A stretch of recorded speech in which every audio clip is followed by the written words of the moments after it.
নির্বাচিত সরকার অনির্বাচিত সরকারের চাইতে অনেক বেশি শক্তিশালী, সুলতান সালাউদ্দিন টুকু। নির্বাচন ডিসেম্বরের পরে নিলে সেটার কারণ ব্যাখ্যা করতে হবে, বলছেন জোনায়েদ সাকি।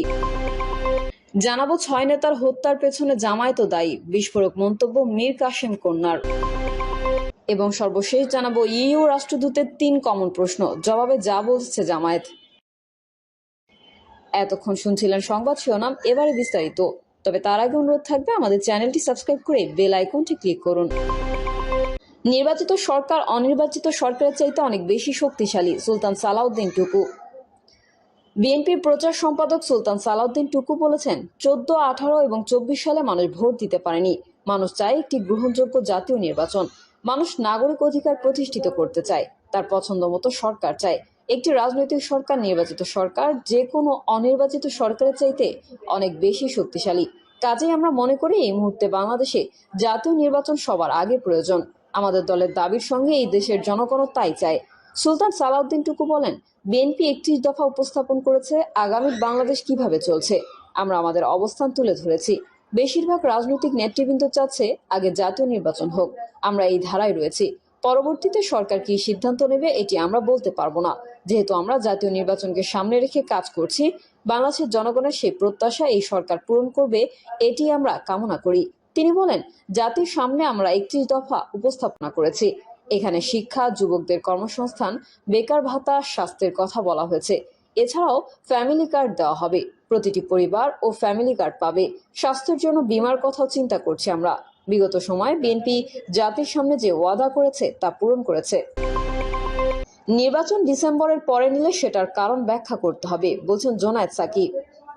জাতীয় নির্বাচন নিয়ে প্রধান উপদেষ্টা অধ্যাপক ডক্টর মোহাম্মদ ইউনূস যেই সময়সীমার কথা বলেছেন তা আরও নির্দিষ্ট হওয়া দরকার বলে মনে করছেন গণসংহতি আন্দোলনের প্রধান সমন্বয়ক জোনায়েদ সাকি। তিনি বলেন, ডিসেম্বরের পরে যদি নির্বাচন নিতে হয় তাহলে কি কারণে সেটি ব্যাখ্যা করতে হবে। জোনায়েদ সাকি বলেন, অন্য উপদেষ্টারা বলেছেন এই টাইম লাইনের বাইরে তারা যাচ্ছেন না। আমরা যেটা বলেছি, এই টাইম লাইন আরও নির্দিষ্ট হওয়া দরকার এবং আলোচনার মধ্যে দিয়ে হওয়া দরকার। ফলে অংশীদারীদের সঙ্গে তারা বসবেন এবং আশা করি বসে ঠিক করবেন কবে নির্বাচন হবে। ডিসেম্বরের পরে যদি নির্বাচন নিতে হয় তাহলে কি কারণে নিচ্ছে সেটি ব্যাখ্যা করতে হবে। জোনায়েদ সাকি বলেন, সংস্কার পরিষদ কিংবা সংস্কার সভা করতে হবে জনগণের ম্যান্ডেট নেওয়ার জন্য। এখন অনেকেই বলছেন সংবিধান এবং সংবিধান সংক্রান্ত সংশ্লিষ্ট বিষয়গুলো নির্বাচনের আগে নাও হতে পারে। আগে করার সুযোগ নেই। এটা জনগণের ম্যান্ডেট এবং একটা সংসদ ছাড়া আপনি সংবিধান বদলাতে পারবেন না। সংবিধান ও সংবিধান সংশ্লিষ্টের বাইরে অন্যান্য প্রশাসনিক যেই বিষয়গুলো আছে সেগুলো অন্তর্বর্তী সরকার নির্বাহী আদেশে করতে পারে। পরবর্তী সংসদ এবং সরকার সেগুলোর জাস্টিফাই করবে।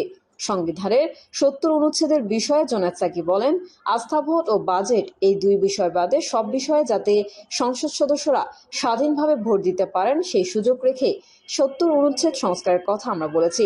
আমরা মনে করি এটি ক্ষমতা কাঠামোর ভারসাম্য এবং সংসদকে জনগণের প্রতিনিধিত্ব করতে গুরুত্বপূর্ণ ভূমিকা রাখবে।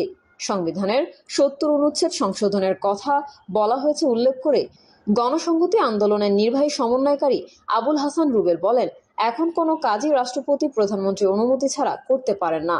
আমরা চাই এই জায়গা থেকে সরে গিয়ে রাষ্ট্রপতিকে নির্দিষ্ট করে বেশ কিছু নিয়োগের ক্ষমতা প্রদান করা হোক, তাকে অনেকগুলো কাজের ক্ষমতা প্রদান করা হোক। এই বিষয়গুলো এখনো আলাপ আলোচনার ভেতর আছে। সামগ্রিকভাবে আইন, নির্বাহী ও বিচার বিভাগের একটা ভারসাম্য তৈরির ব্যবস্থা যাতে সংবিধানে থাকে সেই দাবি জানানো হয়েছে। 6 নেতার হত্যার পেছনে জামায়াতও দায়ী, বিস্ফোরক মন্তব্য মীর কাসেম কন্যার। মানবতা বিরোধী অপরাধের মামলায় ফাঁসি কার্যকর হওয়া জামায়াত নেতাদের রক্ষায় দলটির নেতারা যথাযথ পদক্ষেপ নিতে গড়িমসি করেছে বলে অভিযোগ করেছেন মীর কাসেম আলীর কন্যা তাহিরা তাসনিম বিনতে কাসেম। শনিবার নিজের ফেসবুকে দেওয়া এক স্ট্যাটাসে তিনি এই অভিযোগ করেন। মীর কাসেম জামায়াতের কেন্দ্রীয় নির্বাহী সদস্য ছিলেন। যুদ্ধাপরাধ মামলায় 2012 সালের জুন মাসে তাকে গ্রেফতার করা হয়। 2016 সালের 3রা সেপ্টেম্বর রাতে কাশিমপুর কেন্দ্রীয় কারাগারে তার মৃত্যুদণ্ড কার্যকর করা হয়। কাসেম কন্যা তাহিরা তার স্ট্যাটাসে বলেন, পারিবারিকভাবে তার আমাদের অনেক কাছের, বিশেষ করে তাহের চাচা মীর কাসেম আলীর। কিন্তু জামায়াত দল হিসেবে যথাযথ পদক্ষেপ নিতে গড়িমসি করেছে তাদের নেতাদের ফাঁসি আটকাতে। দিনের আলোর মতো যা আজ স্বচ্ছ, এটা তো সবাই একমত হবেন। তিনি আক্ষেপ করে বলেন, শহীদি মর্যাদাই আমাদের একমাত্র সান্ত্বনা, এখন এবং আগামীতেও। এছাড়া আপনজনেরা তো শুধু ধোঁকা দিয়েছে। তাহিরা ক্ষোভ প্রকাশ করে লেখেন, জামায়াত আমাকে এমপি পদ অফার দিলেও আমি সারা জীবন এটা বলে যাব যে নিজের হাতে হত্যা না করলেও আমাদের বাবাদের হত্যার পেছনে তারাও দায়ী। এটা আমার কাছে এক প্রকার ক্রাইম অফ অমিশনস। তারপরও আপনারা ভালো থাকেন, আমার বাবাদের প্রাণপ্রিয় সংগঠন ভালো থাকুক, যোগ করেন কাশেম কন্যা। প্রসঙ্গত, ক্রিমিনাল অমিশন বা অপরাধমূলক অবহেলা বলতে এমন অপরাধকে বোঝায় যেখানে কোনো ব্যক্তি বা গোষ্ঠীর আইনসম্মত কর্তব্য পালনের সুযোগ থাকা সত্ত্বেও তা না করে অপরাধ সংঘটিত হতে পরোক্ষভাবে সাহায্য করে। অর্থাৎ আইনগতভাবে যদি কোনো ব্যক্তি সক্ষম হওয়া সত্ত্বেও তার উপর অর্পিত আইনি কর্তব্য পালন না করে এবং তার ফলে অপরাধজনিত ক্ষতি ঘটে, তাহলে একে একটি পূর্ণাঙ্গ অপরাধের বিকল্প হিসেবে গণ্য করা হয়। এর আগে জামায়াতের সমালোচনা করে দলটির সাবেক আমির মতিউর রহমান নিজামীর ছেলে মোহাম্মদ নাদিমুর রহমানও সোশ্যাল মিডিয়ায় স্ট্যাটাস দেন। নিজামী 1991 থেকে 2001 সালে সংসদ সদস্য নির্বাচিত হন এবং বাংলাদেশ সরকারের কৃষি ও শিল্প মন্ত্রণালয়ের মন্ত্রী হিসেবে দায়িত্ব পালন করেন। মানবতা বিরোধী অপরাধের মামলায় মৃত্যুদণ্ডাদেশ পাওয়ার পর 2016 সালেই 11 মে তার ফাঁসি কার্যকর করা হয়। নিজের ভেরিফাইড ফেসবুক পেজে নিজামী পুত্র লেখেন, কথাগুলো শতভাগ সত্য এবং যৌক্তিক। আর জামায়াতের নীতি আদর্শ থাকবেই বা কি করে? জামায়াতের সেই 6 নেতার অন্যায়ভাবে ফাঁসিতে ঝুলিয়ে হত্যা করা হয়েছে। তাদের এই ফাঁসি ঠেকাতে পারলেই তো জামায়াতের নীতি আদর্শ ঠিক থাকতো। উল্টো ছোটজন বলেছিলেন, তারা এখন জেলখানায় আরাম করুক আর আমরা এখন একটু খাই। আর বড়টা তো পরে মুখ ফসকে বলেই ফেলেছিলেন, তারা জেলখানায় পচে মরুক, আমরা আমাদের সংগঠন গোছাবো, না হলে আমাদের সন্ত্রাসী সংগঠন বানিয়ে দেবে।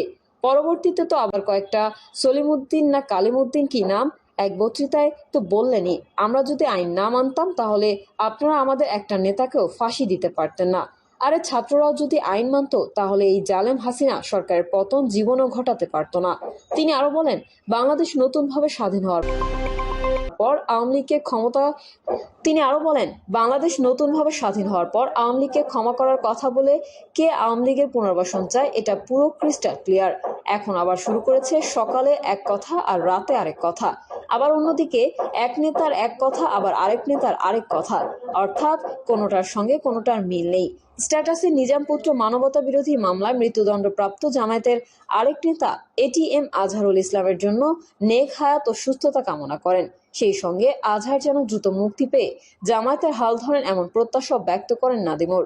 এছাড়া সম্প্রতি জামায়াতে ইসলামীর প্রীতি সমাবেশে বাংলাদেশ পূজা উদযাপন পরিষদের সাধারণ সম্পাদক ও কালবেলার সম্পাদক সন্তোষ শর্মার উপস্থিতি নিয়েও বিতর্ক তৈরি হয়েছে।